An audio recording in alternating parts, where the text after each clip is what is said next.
Hello everyone. तो ये हमारी डेमो लेक्चर सीरीज का तीसरा लेक्चर है आज। और जल्दी से देख लेते हैं कि हमने पिछले लेक्चर में क्या क्या कवर किया था।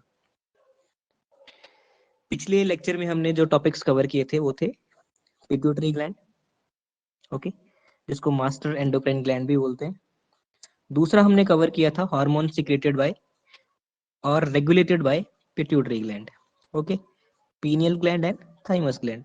ये चार टॉपिक्स हमने किए थे पिछले लेक्चर में। तो अभी आज हम ग्लैंड। तो what is thyroid gland? It is actually a gland, endocrine gland, which is composed of two lobes located on the either side of trachea, composed of follicles and stromal tissue. ये इसकी structures भी बता दिए हैं और इसकी location ये कहाँ पे प्रेजेंट होता है ये भी आपको देखने मिल रहा है। यहाँ सामने डायग्राम भी बना है। इस फोटो में आप देख सकते हैं कि थायराइड ग्लैंड कहाँ प्रेजेंट होती है।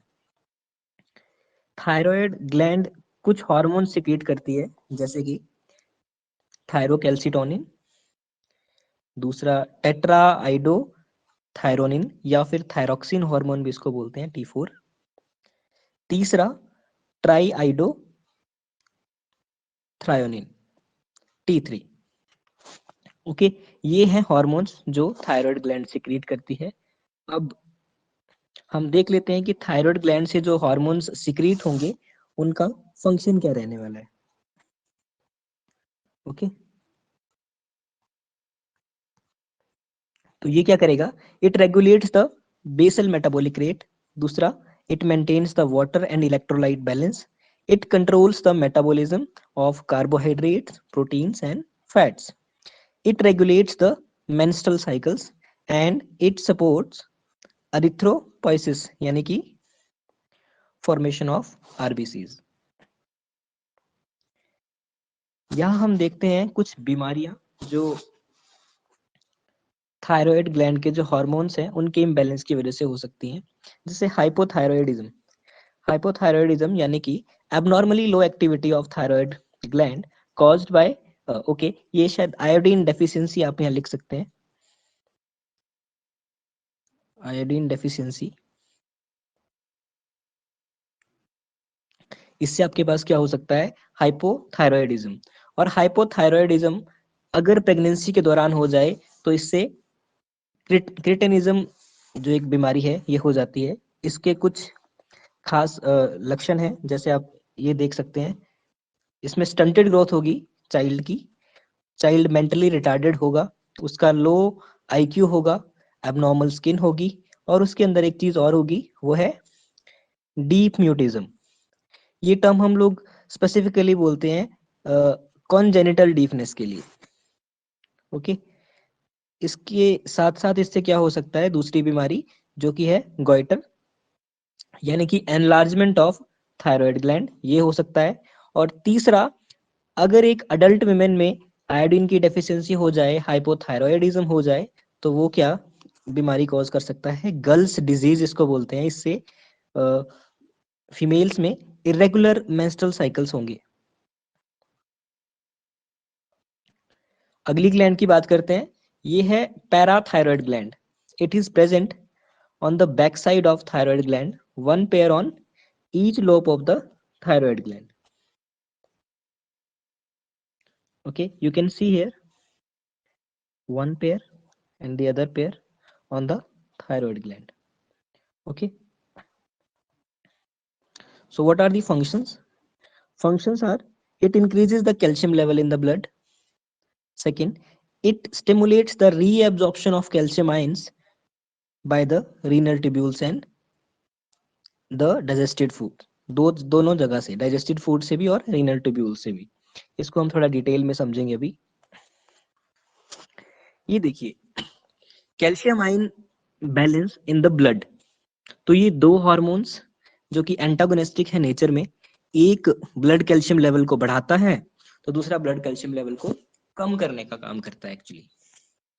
तो यहाँ आप देख सकते हैं कि ब्लड में कैल्शियम कहाँ कहाँ से आ सकता है। तो हमारे पास ये कुछ सोर्सेज रहेंगे, जैसे आ सकता है इंटेस्टाइनल एब्जॉर्प्शन से, यहाँ से आपके पास कैल्शियम आ सकता है, या फिर क्या होगा कि ट्यूबुलर जो रीएब्जॉर्प्शन होगी वहां से ब्लड में कैल्शियम आ सकता है, यानी कि किडनी के पास जब एक्सक्रीटरी सिस्टम में आपके पास कैल्शियम अगर रिलीज हो रहा होगा तो उसको रीएब्जॉर्ब कर लिया जाएगा. Okay, this is the second method. And third method what can be used by the body is the demineralization of bones.